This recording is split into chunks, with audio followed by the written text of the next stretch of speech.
Қазақтың саз өнеріндегі өзіндік қолтаңбасы қалған Жаяу Мұса Байжанұлының туғанына 30 шілде күні 185 жыл толды. Жаяу Мұса қазақтың ән өнерін мазмұн түр жағынан байытып, шығармашылық жаңалықтар енгізіп, әуен сазды жаңа биіктерге көтерген аса дарынды композитор.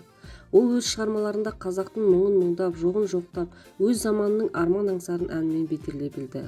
Мұса атақты «Ақ сиса» әнінің авторы. Бүгін назарларыңызға ауылымыздың жас өнерпазы Қаппасов Ғазиздің орындауындағы Жаяу Мұсаның «Ақ сисасынан» үзінді тыңдауға шақырамыз.